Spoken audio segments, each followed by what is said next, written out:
네, 시작하겠습니다. 지금 오늘은 우리가 교재 연구반인데 이제 따로 들으시는 분도 있고요. 그다음에 그 인강 선생님들도 뭐 인강 같은 경우는 특히 더 따로 들으시는 분도 있긴 한데 거의 없긴 없어요. 그래서 일단 그 앞에 뭐 여러 가지 계획이나 이런 거는 그 기본 이론반에서 설명한 거 참고하셔도 되고, 아니면 정말 교재 연구반만 따로 들으시는 인강 선생님들은 그 OT 저 설명에 있죠. 그 올려놓은 거 그걸 이제 참고하시면 될 것 같아요. 그래서 우리가 기본적으로 이제 그 지난 첫 번째 그 이론서 가지고 한 이론 수업에서는 무엇을 뭐 가르칠 것인가는 어떤 조금 광범위한 거를 배우는 거면, 오늘은 이제 이 교재 연구라는 건 이제 어떻게 가르칠 거냐 이제 이런 의미예요. 그래서 이 교재 연구가 사실은 더 이제 실질적이고 그래서 좀 더 재미가 있는데, 우리가 그 이론반에서 이제 수학 심리학이나 어떤 수학 거기 교육의 그 방법론적인 거를 해야 여기 이제 용어하고 막 헷갈리고 이제 많이 겹치기 때문에 이제 그거를 다 하고 이거를 보겠다 뭐 이런 생각을 하는 사람도 있는데, 그거는 좀 약간 그렇게 되면 좀 힘들 수도 있어요. 그리고 이게 무슨 뭐 수학 그 전공 수학 하는 것처럼 막 앞에 이론을 알아야 뒤에 풀고 이런 게 아니니까, 그냥 어차피 거기는 거기대로 쭉 나가는 거고, 또 우리 이건 이거대로 이렇게 할 거니까 뭐 새로운 말이 나왔다고 해서 막 그냥 신경 쓰실 필요는 없고요. 그래서 이제 기본 이론서 다 배우고 교재 연구까지 다 하면 아마 이제 되게 여러 가지 그 뭐 사람들 이름이나 심리학자 이름이나 여러 가지 뭐 무슨 어떤 정리 어떤 이론 뭐 이런 거 있잖아요. 무슨 론 하는 거 이런 것들이 다 아마 정리가 많이 되실 거예요. 그래서 우리가 이 지금 기본 이론 배우는 거 하고 교재 연구하고, 그러니까 실전하고 이론이라고 생각을 하시면 되는데, 실전이라고 해서 그게 양이 적은 것도 아니고 이것도 만만치 않거든요. 예. 그래서 이것도 지금 우리가 1월, 2월에는 뭐 이렇게 큰 욕심을 내고 하면 안 돼요. 그리고 이제 뭐 공부도 그렇지만 다른 것도 마찬가지로 막 많이 한다고 다 되는 게 아니잖아요. 뭐 그럼 단적인 예를 들면 밥을 막 많이 먹었다고 그게 소화가 돼가지고 영양이 되는 게 아니라 결국 탈이 나는 것처럼 이게 공부할 때도 마찬가지인 것 같아요. 그래서 원래 이렇게 스텝이 있는 거잖아요. 뭐 기본이 있고 심화가 있고 이런 것처럼. 제가 이 말씀을 왜 드리는 거냐면, 그러니까는 그 달에 그 상황에서 들을 때 우리가 정말 뭐 전체 해야 할 게 만약에 뭐 10개다. 근데 첫 번째 우리가 스텝에서 할 거는 한 3개 정도를 만약에 우리가 할 거다 하면은 3개만 완벽하게 하는 게 나은 거지, 이 10개에 연연해가지고 막 어떻게 내가 잘해볼까 막 이런 생각 하실 사람이 있어요. 근데 그런 걱정을 하지 말고요.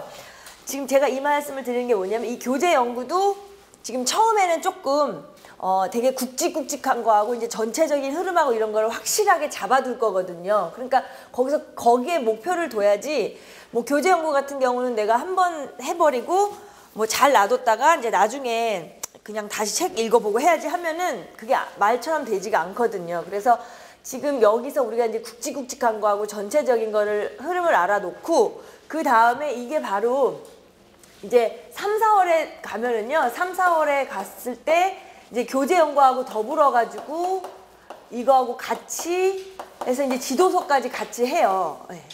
그 다음에 이때는 중학생 거를 위주로 할 것이고, 중학교를. 그 다음에 5, 6월에는 또 마찬가지로 이렇게 해서 지도서인데, 이때는 고등학교 과정을 위주로 할 거예요. 그러니까 지금 이걸 잘 해놨다가 여기에서 이제 전체적인 거를 우리가 딱 정리를 해서, 그 다음에 이제 여기로 가면은 뭐 더 이제 세부적이라기보다는 이제 지도서하고 같이 접목을 해서 할 거니까. 근데 뭐 혼자 나중에 지도서를 사서 이제 뭐 보겠다 이런 것도 그게 쉬운 일이 아니거든요. 지도서가 지금은 이제 개정이 돼서 이제 중학교 1학년 때 이제 개정된 게 있고, 나머지 이제 조금 있어야 더 나오는데, 그 전에 거 봐도요, 좀 책꽂이에 뭐 저 같은 경우도 가서 제 방 이제 꽂아놓은데 보면 지도 이만큼, 예, 뭐 몇 권이에요 벌써. 그러니까 장난 아니에요. 양도 많고.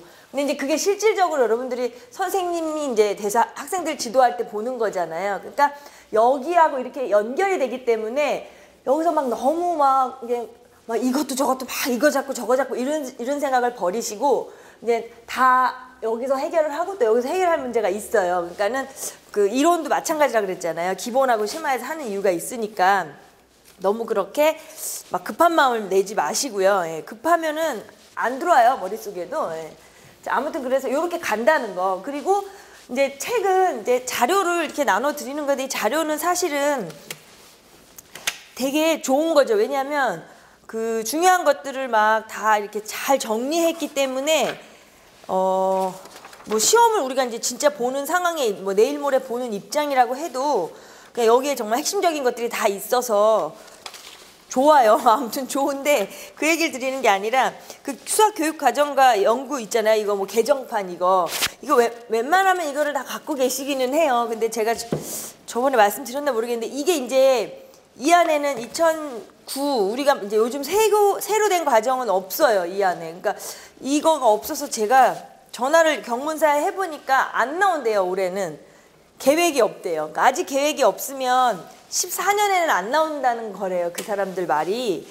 그러니까 참 애매모호하긴 한데 중요한 거는 그래도 이게 제일 좋거든요. 그래서 이거가 있긴 있어야 돼요. 그래서 한 번씩 읽어보시고 이러면 좋기 때문에 그럼 제 말이 좀 이상하죠. 이 자료 완전히 정리해 드리는 것도 충분하긴 한데 그 뭐 여러 가지 다른 거 이제 지도서하고도 3, 4, 5, 6에도 연결이 되니까 그냥 이거를 통해서 우리가 여기서 과정은 어차피 제가 다 새로 된 걸 드리니까 그리고 이 책으로 그렇게 교육 과정을 많이 볼 건 아니거든요. 여기서 이제 그 안에 수하고 대수 또 확률 통계, 미적분 뭐 그런 내용만 지금 볼 거거든요. 함수 여기만. 그러니까 이게 이제 있으신 분들은 항상 이거를 좀 잘 보면 좋고요. 그리고 이제 하긴 있어야 될 것 같아요. 새 거를 사라고 하려고 했는데 하여튼 안 나온대요. 예. 자, 그럼 이제 제가 직접 전화를 해본 거니까 맞는 사실인 것 같고요.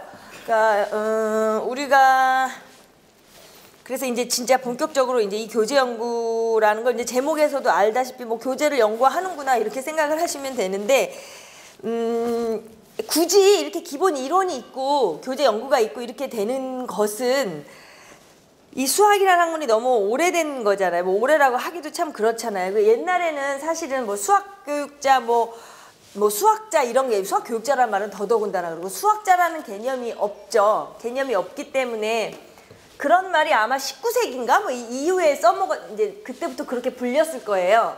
그러니까 뭐 정말 깨된 거잖아요. 근데 아무튼 그 전에는 이제 다 철학자, 과학자 뭐 이렇게 얘기하죠. 거의 철학자라고 많이 표현하죠. 그러니까 그 사람들이 이제 수학을 갖다가 많이 이제 뭐 발견했다 그랬나 정리를 한 건데 가만히 생각을 해보시면 그 사람들 다 천재잖아요. 막 무슨 우리가 뭐 생각나는 사람 뭐 이거 중고등학교 때 많이 뭐 가우스도 그렇고 뭐 하여튼 뭐 엄청 많잖아요. 뭐 가우스는 왜 그러니 데카르트도 그렇고 뭐 보면 얘기 들어보면 대부분이 그 천재들이 데카르트도 뭐 맨날 공부를 뭐 몸이 허약하여 어렸을 때도 누워있다 천장에서 뭐 이렇게 좌표를 발견했다 그러고 막 그런 얘기는 다 알잖아요. 그러니까 그것처럼 진짜 천재잖아요. 그런 사람들은. 그렇게 천재들이기 때문에 그 사람들은 사실은 아니 뭐 이게 전체를 대변하는 얘기는 아니지만 사실은 철학이나 어떤 다른 과학을 공부하고 그거를 표현하기 위해서 증명하기 위해서 수학을 찾아낸 거예요. 그러니까 수학을 이용을 한 거죠. 말하자면. 그러니까 그러다 보니까 수학이 가뜩이나 천재들이 한 거니까 더 어려운데 우린 일반인인데 그러면 학문적인 게 어렵다 보니까 지금 그러니까 말하자면 대단히 심오한 학문 수학이잖아요. 이제 천재들이 그 중에서도 사실 뭐 쉬웠겠죠. 애지간한 수학은 천재들은. 자 그렇게 됐는데 그러면 이 학문 수학을 갖다가 우리가 이제 지난 시간에 수학 전체적인 역사적인 흐름을 다 본 것처럼 이제 세상이 변하면서 이제 이걸 가르쳐야 되는 입장에서 인재를 키워야 되는 입장이 되니까 그렇게 막 너무 원론적인 것만 얘기하고 이래서는 안 된다는 걸 우리가 알았잖아요. 그러니까 이걸 갖다가 교수학적 변환을 하는 거잖아요. 그러니까 쉽게 말해서 이런 말들이 어려운 거에 너무 신경 쓰지 마시고 다 나중에 익숙해져요. 예. 그러니까 교수학적 변화에서 이제 가르치는 걸로 바뀌어야 되는 거잖아요. 그러니까 그러다 보니까 말하자면 이제 지도법을 연구해야 되는 거죠. 어떻게 가르칠 건가, 잘 가르칠 건가, 뭐 이렇게. 그리고 대부분이 그 대학교 때 뭐 많이들 하잖아요. 학생들 이제 개인 뭐지 이거 뭐야 아르바이트 이런 걸 많이 하는데 그렇게 되면은 사실 뭐 이제 동생 친동생 갖고 해서 이렇게 공부를 잘 가서 걔네 성적도 올려주고 해서 뿌듯하고도 하고 학원에 가서 아르바이트도 하고 이러신 분들이 많이 있는데 제가 이 지도법 때문에 얘기를 드리는 게 뭐냐면 그 학생들이 이제 공부를 이제 물론 학교에서 했어도 이렇게 이론서하고 교재연구하고 이렇게 공부를 하다 보면 막 반성을 한대요 많이. 왜냐면 내가 너무 이상하게 가르쳤구나 막 이러고. 근데 아마 그런 거 많이 느끼실 거예요. 근데 사실 이게 이론하고 실제가 달라서 만약에 현장에 가서도 이게 이제 막 나는 처음엔 너무 잘 가르치고 싶지만 이게 정말 좀 우리 흔한 말로 안 되는 애들이 있잖아요.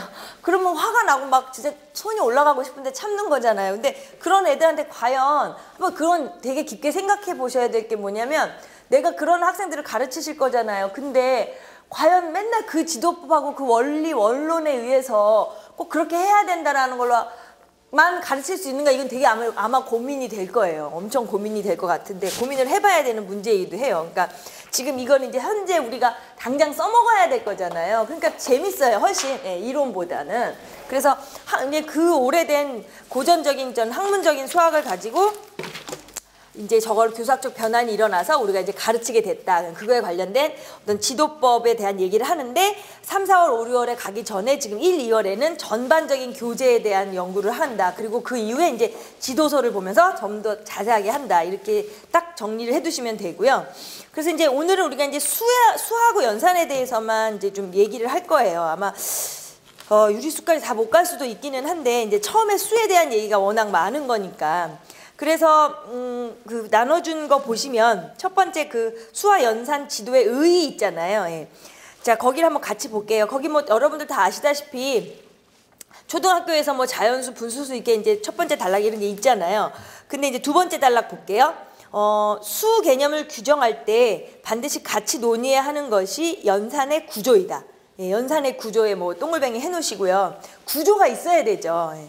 그래서 직관적인 수체계인 자연수의 경우, 직관적이라는 게 뭐냐면 이게 우리가 인류가 자연수는 그냥 직관적으로 그냥 만들어진 거죠. 일상생활에서 이렇게 딱 우리가 이제 뭐 쉽게 말하면 알아차렸다 그래야 되나요? 이런 개념을 뭐 내추럴 넘버 이러잖아요. 그런데 나머지 수들은 다 필요에 의해서 만들어낸 거죠. 그러니까 사회에서 이제 계속해서 이렇게 생겨난 거죠. 이걸 하다 보니까 저렇게 되고 저걸 하다 보니까 이게 되고 막 이렇게 해서 만들어내진 건데 뭐 예를 들어서 자연수 뭐 5 더하기 어린애도 요즘에 이런 거 하잖아요. 뭐 이렇게 그러면 3 해서 8 나오고 이러는 게 하는 개념인데 그 뭐지? 그 무슨 TV에서 뭐 요즘에는 막 자기네 연예인들이 막 자기네 애들 데리고 많이 나오잖아요. 근데 무슨 프로 슈퍼맨인가 뭐 그거 모르시나? 그거 보면 거기에 한번 이렇게 지나가다 봤거든요. 근데 애한테 이 더하기 빼기를 시키는 거예요. 근데 뭐 7살인가 그런가 봐요. 6살인데 하여튼 학교는 안 갔어요. 근데 6살 아니면 7살이 커요. 근데 6 더하기 9를 처음에는 뭐 이렇게 시키더라고요. 3 더하기 5를요. 그러니까 얘는 이렇게 손가락을 잡고 하는 거예요. 3하고 5하고 이렇게. 그러니까 이게 되잖아요. 그럼 우리는 사실 우리는 이렇게만 해도 8 이렇게 해버리는데 못 해더라고요. 8을. 이렇게 세요. 여기서부터. 하나, 둘, 셋 이렇게 다 세서 8 이러더라고요. 그러니까 근데 그러고 나서 이제 그 아빠가 이제 몇 개 이렇게 쉬운 걸 해. 10손가락 안에 드는 걸 물어봤는데 다 해요. 이렇게. 그리고 다 세요. 근데 이제 이 아빠가 볼 때는 속이 터지나 봐요. 이걸 막 세니까 지가 지 손으로 이렇게 하면 8 이러면 되잖아요. 근데 못 하는 거예요. 근데 그 다음에 이제 뭐 6, 9 막 이런 걸 물어봤어요. 그럼 이제 10개가 넘어가잖아요. 그러니까 이제 막 못 하더라고요. 결국은. 그러니까 막 화가 나고 이제 이제 그래서 이제 그건 TV는 그렇게 된 건데 실제로 진짜 그래요. 근데 우리가 뭐 어렸을 때 그렇게 하잖아요. 뭐 사과가 뭐 5개가 있는데 뭐 누가 뭐 3개를 더 줘서 몇 개를 더 줘서 8이 됐다 이러면 뭐 얼마냐 이러면 3 이렇게 하는 거잖아요. 그리고 또 이제 막 이러다가 이제 뭐 어떻게 하다가 뭐 누가 와가지고 뭐 뺏어 먹었다 뭐 어렸을 때 그런 얘기 많잖아요. 그럼 이게 뭐가 되느냐 이러면 우리는 이제 이런 걸 알지만 이제 애들은 음수는 절대 중학생 돼야 하고 이런 거니까 의미가 없잖아요. 그러니까 이제 이런 것들을 하다가 직관적으로 자연수를 하다가 이제 음수가 필요하고 그 다음에 뭐가 필요하고 유리수 해서 이렇게 확장이 돼 나간 거에 대한 건 뭐 우리는 다 알고 있는 사실이잖아요. 근데 그게 사실은 어렸을 때부터 막 주입이 된 거잖아요. 중학교 때부터 막 이렇게 우리가 했으니까 익숙한 거지. 지금 그게 아니라고 생각을 해봐요. 근데 그게 생각이 잘 안 되죠. 나는 뭐 구구단은 우리가 다 알고 있는데 내가 구구단을 모른다 이러면 말이 안 되잖아요. 근데 지금 여기서 얘기한 것처럼 연산의 구조 얘기하다 그랬어요. 그리고 자연수의 경우 하나씩 더해가는 것이 바로 거기 밑줄 쳐놓을게요. 하나씩 더해가는 것이 바로 자연수 체계의 구성 원리다 이거. 그러니까 아까 얘기한 것처럼 하나씩 그냥 더해가는 거, 그냥 뭐 빵이 2개인데 빵이 3개, 빵이 8개 이렇게 해서 계속해서 늘려나가는 이런 개념은 자연수에서 계속 됐으니까 우리가 자연수만 유일하게 일상생활에서 바로 만들어진 것, 그거를 우리가 다른 말로 하면 이렇게 직관적이라는 거죠. 직관적인 수 체계다 자연수는. 그래서 덧셈의 구조는, 거기 덧셈 구조는 자연수 개념이 갖는 하나의 본질적인 측면이다. 그렇잖아요. 그냥 덧셈 계속 더해만 막 가는 거잖아요. 자, 그런데 이제 그래서 이제 얘기를 하다 이제 거기 보면 우리가 아는 얘기지만 뭐 연산 법칙, 결합 교환 이런 구조를 택해서 결국 이제 우리가 뭐 대수적 구조를 의미하게 되는 거. 그래서 이제 뭐 대수 처음 할 때 막 많이 이제 하죠. 군에 대해서도 여러분들 배우시구만. 자, 그런데 이제 제가 조금 전에 한 얘기는 그 밑에 얘기예요. 이게 중요한 얘기예요. 그게 수 개념을 처음으로 학습하는 아동들에게는 문제가 그렇게 간단하지 않다. 지금 아까 말한 것처럼 애들이 그렇게 손가락으로 그렇게 해야만 한다는 거. 그래서 수 개념은 뭐 손가락이나 구슬 등과 같은 걸로 구체적인 대상과 분리해서 생각할 수 없다는 거예요, 애들은. 그러니까 애들이 왜 아까 같이 그 10손가락 안에 건 하고요, 구슬 주거나 사탕 주거나 그런 막 하잖아요. 근데 다르게 못 한다는 거죠. 근데 그걸 갖다가 막 우리가 막 속터져하고 그럴 수가 있고, 엄마들이 또 막 특히 요즘 애들을 막 잘하는데, 우리 애 내일 모레 이제 3월달 되면 초등학교 갈 건데 얘가 막 더하기를 못한다고 막 흥분하고 그러잖아요. 그러니까 그 엄마들이 뭘 모르는 거죠. 그래서 그 사실을 알아야 돼요. 네, 그 사실을 우리가 알아야 돼. 물론 우리가 이제 중학생부터 아무리 못해도 하는 거고, 이제 이건 어린아이들의 개념부터 얘기를 한 건데, 그래서 두 번째 줄 밑에 2줄 내려가서 보면 기존에 가지고 있던 지식체계, 거기 밑줄을 쳐놓을게요. 기존에 가지고 있던 지식체계 또는 인지구조를 수정, 발전, 동글뱅이 쳐놓을게요. 수정하고 발전시키는 과정에서 상당한 어려움을 겪게 된다. 애들은 그게 되게 힘든 거죠. 어른들이 우리가 애들 속도 모르고, 그러니까 우리도 물론 그랬을 텐데요. 그래서 교사가, 그 다음 줄 밑줄 칠게요. 교사가 정확하게 파악하고 해결하기 위해서는 수 개념이 발생하는 과정에 대한 충분한 이해가 필요한 것이다. 자, 그래서 이제 그 충분한 이해라는 게 그냥 아유 그래 니네가 애들이니까 그렇지 뭐 하고 이런 이해는 아니고요. 이제 뒤에 가서 왜 그런지 우리가 알게 되면 이해가 잘 되실 거예요.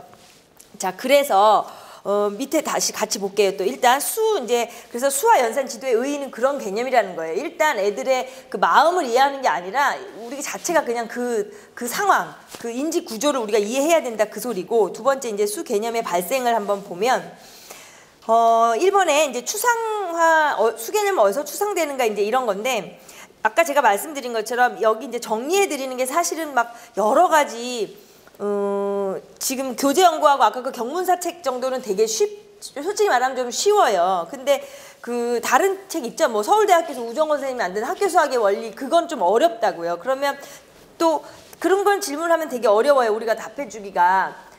그럼 그건 어려우니까 안 보고 이건 봐도 되냐 뭐 이런 질문을 하는 학생들이 많잖아요. 근데 그 책은 되게 요즘에 근데 솔직히 말하면 이거 지금 아까 말한 경문사 책이랑 이런 정도만 해도 사실 괜찮아요. 예. 그 책은 좀 어려운데 한 7, 8배 어렵다 이렇게 체감적으로 학생들이 얘기를 하는데, 그냥 객관적으로 보면 한 5배 정도, 그러니까 그 배 정도 어렵지 않나 이렇게 생각이 해요. 우리가 봐도. 그렇기 때문에 그건 좀 어렵긴 어려운 책이에요. 근데 제가 그 얘기를 왜 하냐면, 뭐 그 책이 됐든 어떻게 됐든 이렇게 가장 핵심이 되는 모든 교재에서 공통적인 것들, 그리고 제일 중요한 것들을 이렇게 정리해 놓은 거예요. 그래서 이게 좀 압축이 됐어요. 그러니까 압축이 됐지만 다 중요해요. 짧게 해놨기 때문에. 그래서 그 자료들을 여러분들이 잘 읽어 보셔야 된다, 이제 그 얘기인데, 이 추상화됐다는 건 추상 개념이란 그것도 밑줄을 좀 쳐놔야겠어요. 추상 개념이란 그 자체로는 구체적인 상태로 존재하지 않으며 구체적인 대상에서 다른 부분을 생략하고 특정 부분을 추출함으로 얻어지는 것이다. 자, 물론 우리가 이제 느낌으로는 알죠. 예. 근데 이제 역사적으로 이렇게 한번 본다면 어떤 이들은, 거기부터 볼게요. 어떤 이들은 수 개념이 사물 자체가 가지고 있는 본질적인 특성이므로, 그죠? 사물 자체가 가지고 있는 거죠. 그래서 인간의 의식이 그것을 포착하기만 하면 추상화될 수 있을 것이라 생각했고, 거기까지 이렇게 뭐 하나 묶어보세요. 어떤 이들부터 그렇게 생각했다. 그러니까 이게 느낌은 오시죠. 그러니까 사물 자체 하나하나에 다 본질적으로 그런 수 개념이라는 게 이렇게 포함이 되어 있으니까 우리가 어떤 의식이 딱 생겨서 그걸 이제 딱 알아챘다는 거죠. 포착하기만 하면 이제 바로 추상화될 수 있는 개념이야라고 하는 주장하는 이들도 있고, 그 다음에 어떤 이들을 볼게요.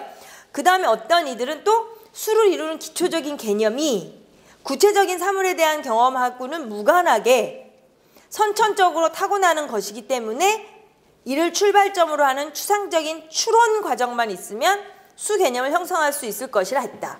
그러니까 이건 두 가지의 그걸 구분을 해놓으세요. 이게 이 두 가지 뭐 딱 완전 이렇게 A, B 뭐 이렇게 하시던지 아무튼 이렇게 딱 구분을 해서, 그러니까 어떤 사람은 뭐 그냥 그렇게 딱 의식이 그걸 포착하기 이렇게 좀 뭐랄까 좀 직관적인 거죠. 그리고 두 번째 같은 경우는 뭐 아예 경험 이런 거하고 상관없이 선천적으로 타고난다 뭐 이런 개념이에요. 그렇게 그런 식으로 해서 이제 주장하는 파들이 다른 거니까요. 그 것들이요. 예. 그래서 이제 그 다음 장을 볼게요. 자, 그러면은 그래서 제가 아까 말씀드린 것처럼 이게 노트 개념으로 완전히 압축해서 정리해드린 거라서 지금 되게 복습하실 때 여기 이 프린트는 정말 여기서 하나도 버릴 내용이 없어요. 뭐 좀 그냥 읽어만 보고 넘어갈 부분이 아니고요. 좀 잘 읽어보셔야 돼요. 자, 그래서 이제 지도 방법을 이제 구체적으로 아까 그 두 개 제가 어떠니 두 개 했잖아요. 이론들, 이런 사람 저런 사람. 이제 어떤 이들 이렇게. 근데 이제 잘 보면요. 그러니까 이제 그런 이론들이 있는데 그 정말 이제 지도 방법을 한번 구분을 제가 해놨어요. 거기에. 그러니까 지금 그거하고 일맥상통하는 거예요. 예, 그래서 첫 번째 보면 사물에 의한 방법이고 두 번째는 기호에 의한 방법이에요. 이름만 들으면 아마 대충 다들 이해는 하시잖아요. 근데 이제 우리가 정확하게 구분을 해놔야 되니까 그 사물에 의한 방법이 아까 그거죠. 사물 자체의 속성. 그러니까 직관함으로써 수개념이 형성된다는 관점. 그러니까 아까 앞에서 말한 거예요. 어떤 이들이 앞에서. 예, 그래서 아동들에게 다양한 사물을 여러 가지 방법으로 보여주기만 하면 되고, 그 구체적인 사물 그림, 뭐 구슬, 뭐 먹을 거, 뭐 사탕, 뭐 이런 거 있잖아요. 그런 것들을 관찰해서 그 수개념을 얻을 것이라고 하는 거예요. 그러니까 사물에 의한 거니까 그냥 쉽게 생각하세요. 그냥 애들한테 사탕이랑 빵으로 하라 그러는 거 이런 거. 그러면 안 헷갈려요. 기억이 잘 나실 거예요. 그 다음에 기호에 의한 방법을 보면은 뭐 사물 기호 이거 헷갈리실 수는 있는데, 그러니까는 그러니까 경험과는 뭐 자기가 경험했던 거하고는 별로 관계가 없다. 아까 그거였잖아요. 두 번째 어떤 이들이. 그러니까 수란 정신적인 실제이므로 그것을 표현하는 기호를 다루는 규칙을 학습하는 것만으로 자연수 개념을 충분히 학습할 수 있다고 생각하는 관점에서 방법이에요. 그러니까 기호에 의해서. 그러니까 어떤 표현하는 기호를 다루는 규칙을 약간의 학습을 통해서 이제 한다는 거죠. 그러니까 기호에 의한 거랑 사물에 의한 거랑 아까 앞에서 말한 어떤 이들이 사물, 두 번째 어떤 이들이 기호 이렇게 연결을 지어서 생각을 하셔야 돼요. 근데 이제 이 말이 다 맞는 게 아니죠. 예, 맞는 게 아니라 거기에 이제 문제점을 간략하게 제가 해놨어요. 근데 이제 기호 다 생각을 해보세요. 기호에 의해서 학습을 하면 수 개념이 그냥 현실하고 동떨어질 거 아무 생각을, 차라리 빵 나눠주고 사탕하고 막 이런 걸로 구슬하고 하는 게 어쩌면 더 뭐 현실적일 수는 있잖아요. 그러니까 여기 현실과는 유리된 공허한 기호로만 학습될 가능성이 있다. 그쵸? 밑줄 쳐놓으시고 현실과는 유리된 공허한 기호로만 학습될 가능성이 있다. 당연한 얘기겠죠. 예. 그리고 이제 또 사물에 의한 것도 생각해 보세요. 뭐 맨날 그렇게 사탕이랑 빵으로 한다고 생각을 해보세요. 그러면 주체적인 학습 활동의 의미를 갖지 못하는 거죠. 이거 학습이라는 개념이 없는 거죠. 그리고 수동적으로 받아들이는 감각에 인간의 사고가 종속될 위험이 있다.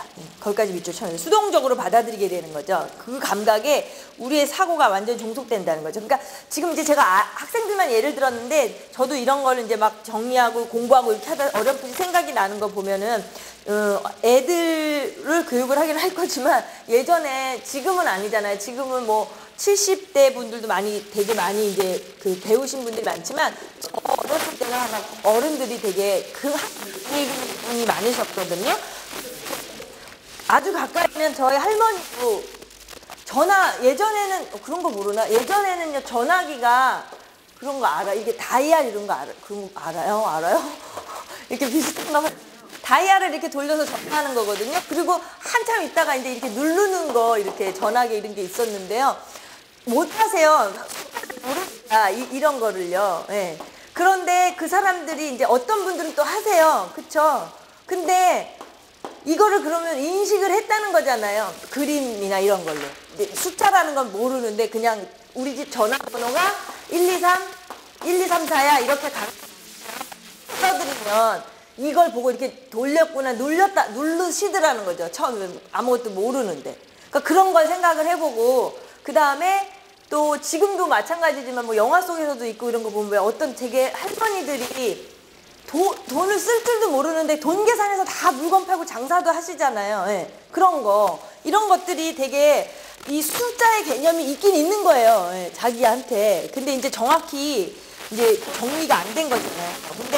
그런데 지금 그 얘기를 왜냐면 사물이라는 방법이랑 기억하는 방법 때문에 얘기를 한 건데, 그런 식으로 이제 인간이 도 있고 뭐 다 내재되어 있지만 그렇게만 해서는 절대로 안 된다는 거죠. 예. 그러면 말이 안 되는 거잖아요. 뭐 하나는 너무 비현실적이고 하나는 뭐 수동적 뭐 감정의 감각의 뭐 사고가 종속은 치고라도 주체적인 학습 활동을 할 수가 없는 거예요. 그러니까 그 밑에 보시면 이제 문제가 이렇게 발생하면 우리가 지난 시간에 이론할 때도 한 것처럼 이제 뭔가 변화가 와야 되잖아요. 그래서 수개념이 추상화되는 원천은 구체적인 사물만으로 설명할 수 없고, 그쵸? 구체적인 사물만으로 설명할 수 없고, 그 다음에 또한 경험과 무관한 꼭 밑줄 쳐놓을게요. 인간의 정신활동만으로도 설명할 수 없다. 구체적인 사물만으로도 안 되고, 인간의 정신활동만으로도 안 된다는 거죠. 그래서 이제 문제 이런 걸 막 의식을 일으켜서 듀이하고 삐아제라 그 중심에 있던, 그래서 그 사람에 대한 얘기만 오늘 좀 많이, 이름은 알아둬야 될 건 그 둘이니까 뭐 오늘 이제 수업 끝날 쯤에 오늘 내가 좀 졸려서 뭘 했나 해도 그 두 사람하고 관련된 몇 가지를 정리했으면 기억에 남으면 돼요. 그래서 듀이와 삐아제의 아이디어가 갖는 특징은 수개념이 추상화되는 원천은 사물 자체로 보거나 인간의 정신만으로 보는 대신, 밑줄 쳐놓을게요. 사물에 대한 인간의 활동. 사물에 대한 인간의 활동으로 봤다는 거예요. 그러니까 앞에서 제가 말한 그 두 가지, 그런 걸로는 안 되고 문제가 많이 있고 결국에는 사물에 대한 인간의 활동도 중요한 일이고요. 그래서 구체적인 사물과 운동적인 이성이 각기 기여하는 다른 측면, 구체적인 사물하고 그 다음에 나 스스로의 능동적으로 기여하는 다른 측면들, 이런 것들을 설명할 수 있다는 거죠. 두 사람이 주장을 한 게. 그러니까 약간 이거보다 낫다는 거죠. 이렇게 할게요. 네. 이 사람이 주장을 한 게 저기 나와 있는 학습은, 그러니까 이제 학생들이 학습을 하는 거죠. 그러니까 여기서 활동이, 여기서 사물에 대한 인간의 활동이 중요하다 그랬잖아요. 그러니까 학생 스스로 학습, 그러니까 그걸 뭐라 그럴까요? 수업의 주체.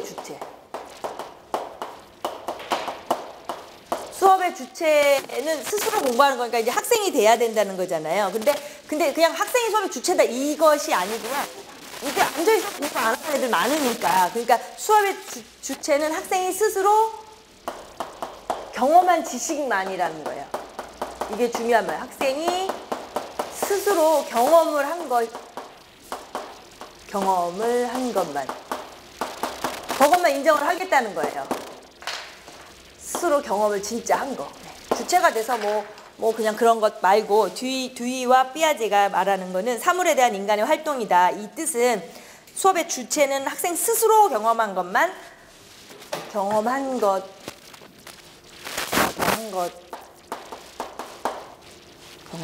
말이 좀 이상해요. 한 것만이 지식이다 이럴까요? 경험한 것만을 인정한다는 거잖아. 경험한 것만이 지식이다.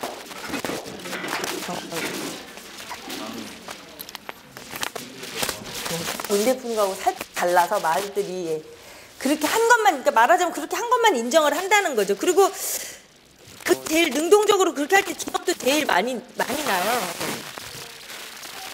주의는 사물을 다루는 인간의 활동으로부터 발생한다고 본 것이다. 뒤는 그랬고, 삐아제는 약간 차이인 거예요. 예.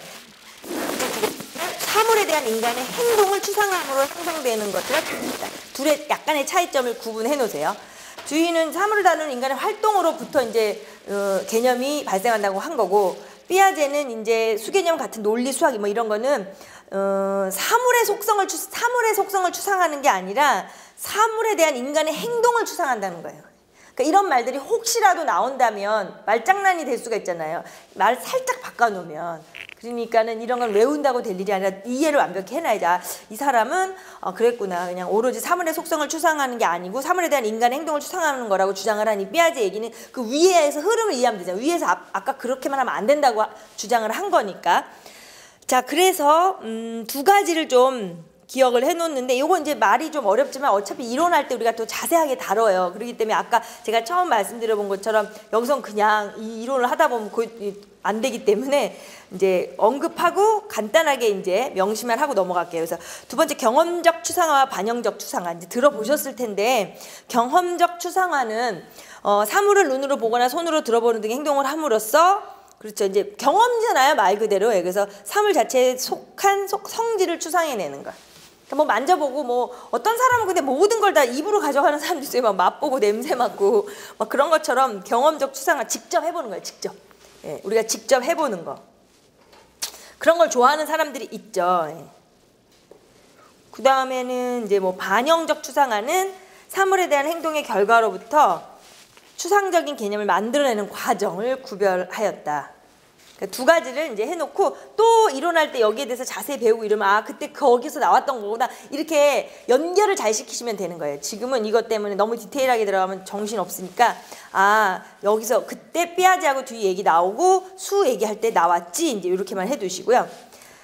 자 그래서 세 번째를 보면 이제 수 개념의 원천이 되는 활동이다. 그래서 이 뒤가 측정 활동에 동글뱅이 쳐놓을게요. 뒤 하면 그냥 측정 활동인데요. 이제 활동 아까도 그랬잖아요. 계속 뭔가를 해야 돼요. 이 사람이 주장하는 건. 그리고 이 사람이 이제 그 당시에 지금 학교는 수를 측정으로 가르치지 않는다 이러고 이제 비판을 한 거예요. 그래서 측정 활동에 의해 수 개념이 생겨나고 그 측정 활동은 한계 상황의 인식에서 비롯된다. 밑줄 쳐놓을게요. 측정 활동은 한계 상황의 인식에서 비롯된다. 그래서 모호한 전체를 명확한 전체로 만드는 과정이 측정 활동이다. 그러니까 그건 밑줄 쳐놓으셔야겠죠. 왜냐면 정의니까.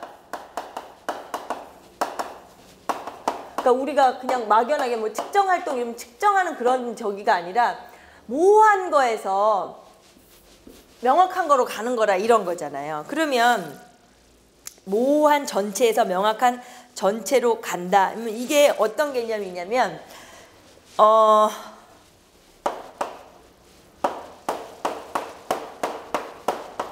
뭐 이렇게 어떤 막연한 이런 전체가 있어요. 막연한 전체 거기 모호한 뭐 똑같은 얘기예요. 예. 그럼 뭐 거기 쓴 대로 하죠. 뭐 그럼 이게 막연한이라는 말도 다 사용하니까 뭐 이런 게 있는 거예요. 근데 우리는 지금 근데 이게 문제가 우리가 워낙 많이 우리는 이미 학습이 너무 많이 돼 있어. 이걸 보는 순간 한 12개야. 뭐 이게 뭔지 아마 보일 거예요. 그러면서 3, 40이 뭐 이렇게 빨리 계산도 막 하시고 그러잖아요. 자, 근데 이제 그렇게 보지 말고 그냥 이제 저기 있다고 쳐보면 그러면 여기에서 단위를 만드는 거죠. 다 이거를 한 단위로 보는 거예요. 네, 이거를. 그러면 이게 한 단위인 거예요. 우린 저 동글뱅이 하나라고 지금 인식이 되어 있지만 그렇게 생각하지 마시고 이게 한 단위가 돼요. 그러면 결국 저거는 3, 40이 아까 그 개념으로 가면 안 되는 거예요. 저게 한 단위면 이게 3인가요? 3, 40이니까. 그렇죠? 네, 이게 한 단위니까 이게 한 개 그림을 네 개씩 그릴 걸 그러네. 한 개, 두 개, 세 개가 되는 거잖아요. 그쵸? 네. 그러니까 이걸 단위를 이렇게 만들었다는 거예요. 근데 이게 참 헷갈리는 게 사실 유치원 애들한테 하면 아마 더 빨리 할 수도 있는데 우리가 너무 이미 여기 고정으로 너무 많아요. 머릿속에. 그러니까 잘 느낌이 안 온단 말이에요. 자, 그래서 이걸 갖다가 거기 확정된 명확한 전체, 확정된 전체 이 소리예요. 명확한 전체. 거기 영어로 뭐 확정된 전체 뭐 이렇게 얘기를 하는 거예요. 자, 이런 것들을 우리가 측정 활동이라고 한대요. 듀이가. 그런데 이렇게 하는 이 과정 자체를 이제 우리가 뭐 분석이라고 얘기를 하는 거고 그다음에 그 당시에 듀이의 말인 거니까요. 지금 이렇게 단위를 하는 이 입장이 학생이 돼야 된다는 거예요. 선생님이 이렇게 하는 그런 게 아니고요. 여기에 단위를 선택하는 그 주체가 이 주체가 학생 애들이 돼야 돼요. 그냥 학생이에요, 저거. 예, 학생이 스스로 이렇게 하는 거예요. 그러니까 지금 말하자면 2개 하면요. 학생 스스로들 단위를 다른 걸로 해요. 2개. 2개 하면 6이잖아요. 예. 그러면 뭐 하나로 하면 하나. 그러면 12이 되는 거죠. 그렇죠? 네, 그러니까 그런 걸 얘기한다는 거예요. 여기에 말이 특정 활동이라고 하였다 이 소리예요. 그러니까 그 소리 뒤에도 또 나오긴 해요. 그러니까 뭐 이제 이해하시면 괜찮고요. 거기에서 이제 그래서 이제 뒤가 이제 관념의 발생과 기원에 관한 이와 같은 분석을 바탕으로 해서 구성적 활동의 방법이라는 산술 지도 방법을 제시한 거예요. 그래서 이것들이 이제 계속해서 역사적으로 흐름이 와서 이제 90년대 이후에 구성주의 수학 교육론에도 영향을 끼친 거고 우리가 이제 구성주의에 대해서는 많이 할 거니까 그때 다뤄보도록 할 거예요. 근데 지금은 여기에 흐름을 역사를 봐야 되니까 이렇게 해서 두이가 그렇게 해가지고 이게 구성적 활동 방법이라는 산술 지도 방법까지도 했구나 하는 이 전체를 놓치지 말으셔야 돼요. 그냥 약간 뭐 부분은 놓칠 수도 있는 거고 지금 입장에서는. 자, 그래서 한 장 또 넘겨보시면 이제 그 수 개념의 조작적 구성을 가서 볼게요. 4번이죠. 자, 삐아제는 이제 두 번째는 삐아제 얘기가 되는 거예요. 지금 듀이 얘기였고요. 그래서 인간은 어떻게 알게 되는가, 뭐 지식의 본질은 무엇인가, 뭐 이런 것들. 이제 되게 철학적인 거죠. 자, 근데 이제 이것을 갖다 인식론적 질문에 대하여 심리적 발생과 인지 구조라는 그만의 독특한 관점으로 해답을 찾아 나갔고 이러한 이유로 그가 개척한 인식론은 발생론적 인식론이다. 발생론적 인식론이다. 말들이 막 어렵죠. 근데 어차피 이제 다 정리를 얘기를 할 거긴 하지만 지금은 수 개념에 대해서 고민을 하다가 이제 심리적 발생하고 인지 구조라는 독특한 관점으로 해답을 찾다가 결과적으로 이 사람이 발생론적 인식론이라고 이제 결론을 내렸다. 일단 우선은 밑줄을 쳐놓으시고요. 자, 그런데 그거 이제 밑에서 이제 보죠. 수학적 지식의 발생과 관련한 삐아제 이론에서 이 사람도 이제 똑같이 활동을 중요하잖아요. 활동이 중요한 의미를 갖는 것은 그가 수학적 개념을 조작으로 설명하기 때문이다.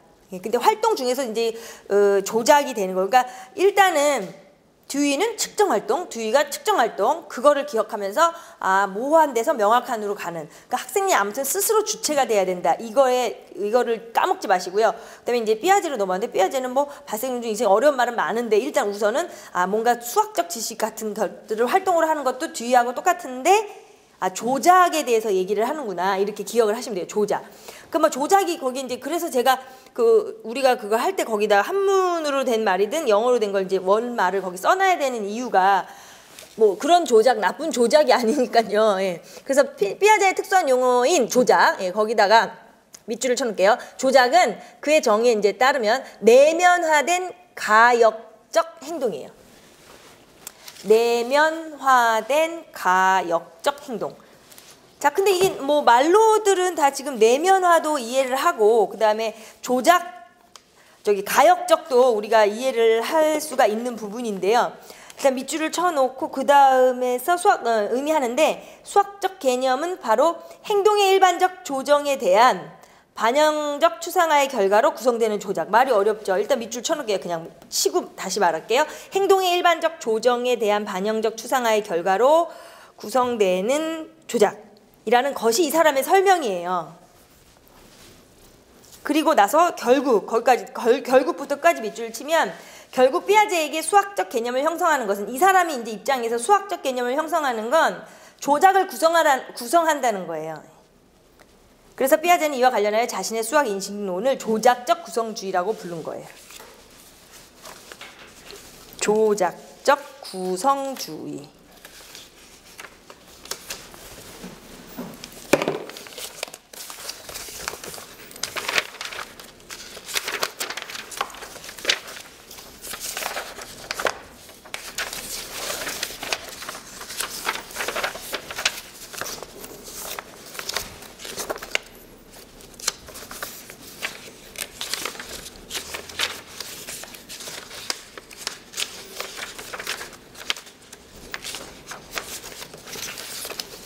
제 거가 막 난리가 나서 이게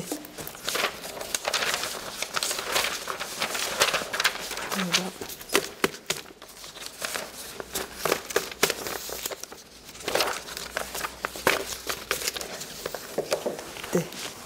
자, 그러면은 지금 뭐 여기서 이제 그 나중에 그 심리학 쪽에서 약간 다루게 하고 일반적으로 뭐 교육학이나 이런 데서도 이제 저기 들어보셨고 다 했겠지만 뭐 이제 전 조작기 뭐 조작기 이런 거 있잖아요. 형식적 조작기 이렇게 됐는데 우리가 이제 그 쉽게 말하면은 그 12살이 넘으면 12살이면 이제 뭐 한 초등학교 5, 6학년 이렇게 되는 거잖아요. 그럼 이제 그렇게 돼야 뭐 그걸 형식적 조작기라 그러죠. 그래서 그때가 돼야 이제 비로소 어른처럼 좀 비슷한 사고를 하는 거잖아요. 예. 그래서 여기서 이제 그거하고 관련된 얘기들이고 내면화하고 가역적 행동이라고 얘기했잖아요. 여기서. 근데 그 내면화라는 말 자체가 이제 말하자면 이제 가역적인 행동의 내면화는 뭐 그런 거잖아요. 자기 자신을 의식하는 거죠. 자신의 행동을. 네, 내가 이런 걸 했다. 그러니까 뭐 반성이라기보다는 이제 나의 내면화는 헷갈리시면 적어 놓으세요. 내면화는 자신의 행동을 의식하는 것에서 시작을 해갖고 머릿속으로 넣는 것까지 되는 거죠. 자신의 행동을 의식해서 머릿속에 넣는 것. 그게 내면화인 거죠.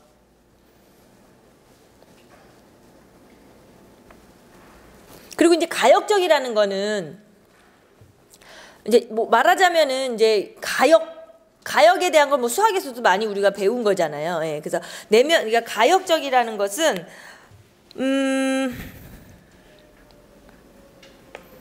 만약에 뭐 예를 들어 뭐 그런 거 있죠. 뭐 저쪽 교재에도 나와 있는 것처럼 이렇게 애들이 볼 때는 우리가 저기 뭐 이상한데요. 아무튼 뭐 컵이라고 쳐요. 뭐 이런 컵에다 물을 이렇게 담았다가 요런 컵으로 옮겨갈 수도 있고요. 뭐 컵이 뭐 이런 이쁜 것도 있잖아요. 뭐 이럴 수도 있고요. 이제 같은 물인데 여기 다 옮길 수가 있잖아요. 근데 우리는 그러면 옮길 때마다 여기 이제 물이 요렇게 찼잖아요. 아니 뭐 이게 뭐 이렇게 찼다. 근데 여기로 올라가면은 이제 이렇게 그쪽에서 보면 이제 뭐 사각형 같이 마치. 그다음에 여기는 뭐 이제 이렇게 보일 수 있다고 치고요. 뭐 와인잔 같이 뭐 이렇게. 예. 그러니까 이렇게 달라진단 말이에요. 이렇게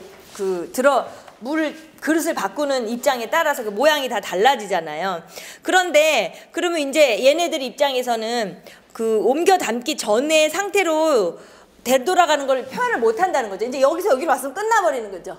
여기서 여기로 왔으면 또 끝나버려요. 그냥 아까 어땠지? 이게 아까 어느 전에 했지? 이게 안 된다는 가역이 안 된다는 거예요. 그러니까 그런 걸 우리가 가역이라고 표현하잖아요.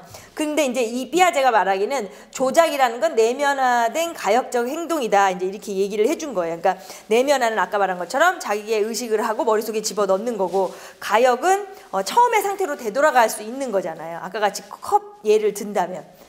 그래서 가역은 처음의 상태로 데려갈 수 있는 건데 결국은 두 개는 뗄래야 뗄 수가 없는 거죠. 그래서 결국은 내면화된 가역적이라는 행동이라고 그랬는데 내면화는 가역적이 되기 위한 필요 조건이에요. 필요 조건. 내면화는 가역성을 이제 표현하기 위한 필요 조건이라는 거죠. 없어서는 안 되는 거죠. 일단 내면화가 돼야 가역성이 되는 거라는 거죠. 그러니까 이제 어려운 말이 막 나오는 거예요. 수 개념 이제 가르치는 데 있어서 뭐 이렇게 어려운 말들이 많죠. 예. 그래서 지금 아까 3번에서 그 뒤의 얘기와 정확하게 지금 4번에서 피아제의 이제 조작적 구성 얘기를 하는 거예요. 자, 그래서 이게 여러분들 제가 늘 강조하는 거고 아마 그 말은 뭐 10,000번도 더 하겠죠. 계속 수업을 하면서 이 시간 안에 정말 확실하게 집중을 해가지고 해결을 하고 정리를 해야 된다. 시험이 지금 보시다시피 참고서적만 해도 엄청나게 많이 있는 그 많은 책에 나오는 이 많은 어려운 말과 이론들을 갖다 우리가 어떻게 하겠어요. 방법이 없어요. 예. 그래서 그때 이렇게 확실하게 그러니까 좀 유치할지 몰라도 자기만의 방법으로 뭐 아까 같이 뒤는 뭘 했고 피아제가 뭘 했다 이렇게 하면 하여튼 그런 어떤 유치한 걸 좀 잘 기억을 해놓으세요. 막 그런 거 있잖아요. 왜 요령 외우는 요령. 예. 자, 아무튼 그래서 이제 거기까지가 이제 전반적으로 이제 수라는 거를 이제 우리가 어떻게 가르쳐야 되는가 이제 그 얘기를 한 거예요. 어떻게 해야 되고 아동들에게 어떻게 해야 되고 이제 그 얘기가 거기까지 된 건데 그럼 그 밑에 보면 이제 좀 더 구체적으로 자연수, 정수와 유리수 나오죠. 예, 정수와 유리수 3번에 자, 그거를 한번 볼게요. 그러면 정수의 음수의 개념의 역사적 발생을 가서 봤을 때 이제 자연수 집합에서 정의되는 가장 기본적인 연산은 덧셈이다. 이거 아까도 얘기했죠. 기본적인 구조라고 덧셈이다. 그래서 뭐 이제 쭉 가다가 이제 우리는 이제 거기 한 3, 4번째 줄 보면 x 플러스 3이 0이다 보면 보자마자 그냥 x 마이너스 3이야. x가 마이너스 3이야. 이러잖아요. 예. 라고 말하는 것이 어렵지 않지만 19세기 생각을 해봐요. 19세기예요. 19세기에 이르기까지도 수 개념이 그냥 크기, 길이, 개수, 넓이 뭐 이렇게 양적인 것으로만 했는데 갑자기 이제 음수가 하나 나온 거예요. 그러면 이제 받아들이기가 힘들겠죠. 예. 그래서 받아들이는데 많은 어려움을 겪었다. 그리고 이제 설명을 하면 이제 뭐 어쩌고 고대 그리스 문명이 쭉 있어요. 근데 중요한 게 이제 거기 보시다시피 4x 플러스 20해서 계산하면 우리는 x 이꼴 마이너스 4가 되는데 그 당시에는 그걸 불가능한 것이라고 봤다는 거. 뭐 당연한 얘기겠죠. 당연한 얘기. 그리고서는 계속 이제 부정을 한 거겠죠. 예. 그리고 그렇지만 옆에 보시면 1차 방정식 ax 플러스 b는 제로인 일반적인 해법을 형식적으로 완성하고자 하는 요구는 결국 음수를 도입하겠다. 거기 밑줄 쳐놓으세요. 결국 음수 도입을 하게 된 것이 뭐냐면 1차 방정식의 해 때문이에요. 예. 그 음수를 어떻게 했는가 이제 그런 거는 누구한테라도 말할 수 있고 이렇게 좀 우리가 좀 알아야죠. 최소한. 그러니까 음수를 그러면 이렇게 엄청나게 부정하고 수가 나올 때마다 그렇잖아요. 뭐 피타고라스 학파의 뭐 그 무리수 발견을 한 것도 보면 여러분들 많이 들어보셨겠지만 히파수스인가 그 사람도 결국은 막 뭐 바위에 묶어서 그 바다에 빠뜨려 죽여서 수장시켰다 그러잖아요. 그러니까 뭐 그런 것들 이렇게 수가 하나 나올 때마다 이게 사람 죽고 정말 난리가 나는 거란 말이에요. 그런데도 불구하고 지금 1차 방정식의 그 해 때문에 결국은 인정을 하게 되는 거죠. 그건 꼭 기억을 해두시고 그 다음에 이제 뭐 16세기 보면 음수가 사용된 증거들 그전에도 많았다는 거죠. 여기저기서. 예. 그런데도 뭐 방정식의 음해근을 거짓근이라고 부르고 뭐 파스칼은 또 0보다 작은 수는 존재하지 않는다 그랬고 뭐 여러 가지가 있어요. 근데 이제 거기서 중요한 말이 하나 있어요. 당시 수학자들이 음수를 받아들일 수 없다고 생각한 근거는 다음과 같은 것들인데 밑줄 쳐놓을게요. 음수를 처음 학습하는 학생들에게서도 거의 유사하게 나타나는 인식론적 장애라고 할 수 있다 이 소리예요. 이제 이거는 여러분들 뭐 잘 아시겠지만 그거를 설명을 그 뒤에 가서 더 자세히 하게 일단은 그 장을 넘어가게 거기를 마저 볼게요. 그 이제 인식론적 장애라고 할 수 있다 밑줄만 쳐놓으시고 그 다음에 그 밑에 동글뱅이 4개가 있잖아요. 근데 이제 왜 그랬냐 그 당시에 이제 이걸 한번 보면 이제 지금 우리 관점으로는 절대 이해가 안 되지만 작은 수에서 어떻게 큰 수를 빼내는 거죠. 작은 수에서 어떻게 큰 수를 빼? 이 소리고 마이너스 3은 이보다 작은데 제곱하면 달라지잖아요. 작은 수의 제곱이 어떻게 큰 수의 제곱보다 커? 말이 안 되는 거죠. 우리는 제곱해서 실수를 배워야 이게 이제 해결되는 거잖아요. 그 다음에 3번에 마이너스 4 마이너스 5 20인데 1대 마이너스 4는 마이너스 5대 20이면 이게 유지가 안 되잖아요. b가. 그러니까 이게 말이 돼? 이제 계속 이렇게 되는 거예요. 그러니까 더 큰 수와 더 작은 수의 관계가 어떻게 더 작은 수와 더 큰 수의 관계랑 같아? 막 이렇게 되고 그 다음에 4번에 보면은 마이너스 4 곱하기 3인데 마이너스 4 마이너스 4 마이너스 4 이거잖아요. 근데 뭐 거기 말처럼 4달러를 3번 빌린 것으로 생각하면 결국 12달러를 빌린 것이다. 그런데 뭐 직관적으로 4 곱하기 마이너스 3은 아무 의미가 없다. 뭐 지금 수치적 관계적 괴리가 막 나타나는 거예요. 근데 이 1, 2, 3, 4가 자연수에서는 다 해당이 됐잖아요. 큰 거에서 작은 거 빼고 뭐 이런 것들이. 근데 이제 막 안 되기 시작을 하는 거죠. 자, 그래서 이런 식으로 해가지고 이제 계속 막 인식론적 장애가 일어난 거예요. 이게 어떻게 그렇게 돼? 이게 말이 돼? 앞에선 자연수에서 안 그랬는데 왜 갑자기 이래? 막 이렇게 장애가 일어난 건데 이제 넘겨서 볼게요.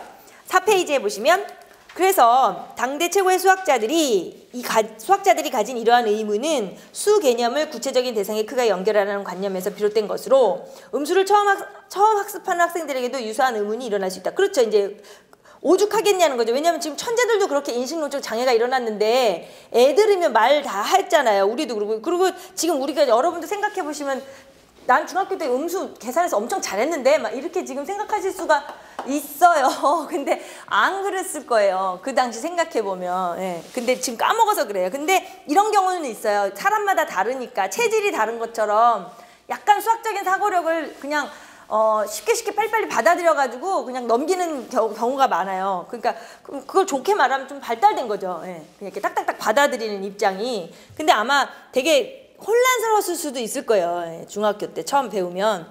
자, 그래서 이제 그거예요. 인식론적 장애로 설명하기도 한다. 그래서 인식론적 장애란 뭐냐? 그거는 쉽게 말하면 이 소리예요. 예전에 아까 같이 예전에 배웠던 것 때문에 새로운 게 나오면 이해가 안 되는 거예요. 그쵸? 그러니까 어머 난 자연수만 배웠는데 음수가 나오니까 이해가 안 되는 거예요.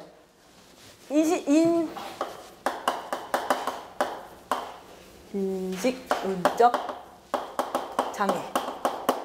그러니까 지금 제가 말한 건 이제 완벽하게 이해하시라고요. 그러니까 옛날에 배웠는데 왜 새로 뭘 배우니까 이해가 더 안 돼. 막 그런 경우 있잖아요. 막 새로운 걸 배우니까 머리가 뒤죽박죽이야. 막 이렇게 말할 경우가 있잖아요. 근데 정확히 이제 정의를 거기다 정리해 두세요. 위에 뭐 공백이 좀 있으면요.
부적이죠? 부적합.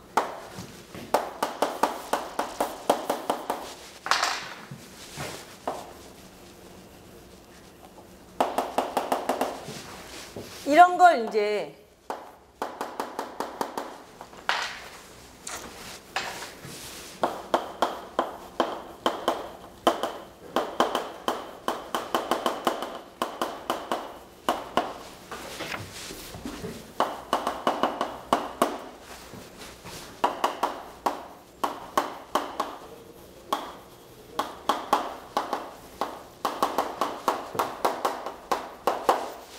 쉽게 말하면 이제 이거라는 거죠. 예전에 배웠던 게 새로운 거 배우니까 이해가 안 돼. 이런 뜻이죠. 그게 인식능력 장애예요. 그렇지만 이제 우리가 뭐 이 부분에 대해서 뭔가 수학적인 거하고 연결 지어야만 뭐 기평에는 의미가 없고, 예, 약간 서술형, 그 다음에 조금 긴 서술형 이렇게 됐을 때 뭐 설명을 할 때도 뭐 이렇게까지는 할 필요는 없기 때문에 이걸 그냥 잘 이해만 해두시고 인식능력 장애를 정확히 이제 현실적으로 이해를 해놓으시면 돼요. 그러니까 일단은 현장에 가면 아마 제일 빨리 느낄 수가 있는 거잖아요, 애들한테. 자, 그래서 아무튼 이 얘기인데 결국은 이 지식을 배우는 모든 사람한테 겪어나는 일인 거죠. 예. 그리고 우리가 결과적으로는 그냥 지식의 원래 이렇게 일어나게 된 것들은 원래 지식의 본성 때문이라는 거예요. 본성이 그런 거잖아요. 맞죠? 계속해서 배울 건데 뭐 한 개 배우고 말 거 아니니까 그럴 수밖에 없는 거잖아요. 그래서 되게 배타적인 사람들은 막 지식이라는 게 뭐 이렇게 수학적인 걸 떠나서도 일상생활에 살면서도 그런 거 되게 많잖아요. 막 거부하려고 하고 그러잖아요. 처음에 이렇게 뭔가를 안 받아들이려는 사람들이 있는데 이제 이제 이런 인식론적 장애는 누구나 다 겪는 거다. 이렇게 생각을 하시면 되고, 그 다음에는 이제 되게 중요한 결론이에요. 그래서 음수는 완전한 수 개념으로 정립되는 것과 관계없이 결국 음수는 지금도 마찬가지예요. 지금도 그 자체의 실용적인 유용성 때문에 많은 수학자들이 계속 사용을 한 거예요. 부정하면서도. 인식능력 장애가 일어나서 부정하고 아까 막 별 부정을 하고 하면서도 불구하고 사용을 했다는 거예요. 그래서 결국 음수는 방정식의 일반회를 형식적으로 완성하고자 하는 필요가, 아까 그랬죠. 방정식의 일반회를 형식적으로 완성하고자 하는 필요성이 도입되었다고 아까 그랬었잖아요. 그래서 19세기 독일의 수학자 한켈에 의해서 음수체계가 완전하게 확립되었다. 한켈이라는 독일의 수학자 한켈에 의해서 음수체계가 완전히 확립이 된 거예요. 그러니까 지금 여러분들이 이렇게 같이 하면 아마 오늘 수업 끝날 때 대뒤에 다 웬만한 건 다 기억에 남으실 거예요. 아, 한켈이 그렇게 했구나. 이렇게 해서 이렇게 이해하면서 얘기하는 것처럼 편안하게 해야 기억이 나잖아요. 한켈은 음수가 어떤 구체적이고 실제적인 것을 나타낸다는 관점을 버리고, 그러니까 구체적이고 실제적이고 이런 거 다 필요 없다 이 소리예요. 예. 그냥 버리고 형식적인 구조만으로 음수를 이해했대요. 그리고 음수를 설명하는 구체적인 모델을 이제 찾으려고 한 게 아니에요. 없으니까. 찾으려고 하지 않았대요. 그래서 그냥 방정식 풀이의 일반성을 확보하려는 필요성에 형식화된 음수 개념이 초보적인 아이디어로부터 출발하여 존재성에 대한 결론을 얻기까지가 1000년이 걸렸대요. 1000년 이상이. 1000년의 세월을 필요로 했다는 거예요. 그러니 그걸 갖다가 애들한테 중학교 1학년 애들한테 처음 음수 가르칠 때 막 이렇게 설명해가지고 이렇게 계산해하고 문제 풀어 막 이러잖아요. 진짜 잔인한 거예요. 예. 그래서 반성을 많이 한다니까요. 이게 정말 그렇게 교육을 하면 안 되겠구나. 근데 주변에서 제가 뭐 합격을 한 선생님들도 봤지만 뭐 제 친구도 봤고 후배도 봤고 현장에 있는 사람 얘기를 들어보면 딱 3년이래요. 3년. 3년 지나면 이미 이제 이렇게 때가 묻는 거죠, 말하자면. 한 3년은 정말 막 의욕이 막 넘치고요. 막 내가 정말 막 엄청 지도서 보고 공부하고 막 늘 수업 준비 막 진짜 열심히 하고요. 막 이렇게 그럴 것 같죠. 근데 그거 지나면 안 그런데요. 근데 그러면 안 되는데. 근데 그거는 사람이라서 어쩔 수가 없어요. 그러니까 또 3년 지나면 또 다시 또 마음을 찾고 이렇게 해서 해야죠. 근데 그렇게 되면 이제 진짜 좀 현실하고 타협을 많이 할 것 같긴 해요. 근데 이제 지금은 그러지 않아야지 생각을 하고 이제 공부를 열심히 해야죠. 자, 아무튼 그래서 이제 흐름이 돼서 이제 인간이 수 개념이 이제 이런 식으로 한다 저런 식으로 한다 이렇게 그러지. 아까 뭐 사물에 대해서 기호에 대해서 하다가 어떤 두 사람이 그래도 가장 중심에 선 인물 두 사람이 삐아제하고 듀이였잖아요. 그래서 이게 이런 걸 주장하고 저런 걸 주장했는데 이 두 사람이 크게 생각하면 아무튼 활동적인 걸 주장했죠. 그리고 조작적인 걸 주장을 했다는 것, 듀이하고 삐아제가 그런 식으로 오다가 결국에는 이제 우리도 필요성, 뭐의 필요성이냐면 1차 방정식의 해에 대한 필요성 때문에 음수를 부정하다. 근데 부정하게 된 이유는 뭐냐면 인식론적 장애 때문이었잖아요. 그래서 그렇게 하다 결국에는 이제 천여년의 세월 동안에 이랬다 저랬다 뭐 많이 있겠죠. 일들이. 그러다 결국에는 이제 필요로 해서 인정이 된 거고 거기에 또 중심이 된 사람은 한켈이다. 독일의 수학자. 이것만 기억을 해두시면 될 것 같아요. 자, 그래서 형식 부력의 원리 4번으로 볼게요. 이것도 이제 아주 중요한 거예요. 그걸 같이 한번 보면 형식 부력의 원리다. 그래서 이거는 이제 쉽게 말하면 이것도 또 형식 무슨 말인지 알잖아요. 그리고 부력. 그러니까 결국에 이 말은 뭐냐면 처음에 형식을 유지한다는 거예요. 형식이 부력한다는 거잖아요. 처음에 형식을 유지한다. 쉽게 생각을 하시면 처음에 형식을 유지한다. 그렇게 생각하시면 돼요.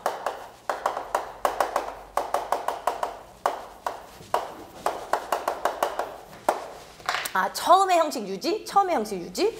그래? 근데 그게 뭔 소리야? 이제 자세하게 보도록 할게요.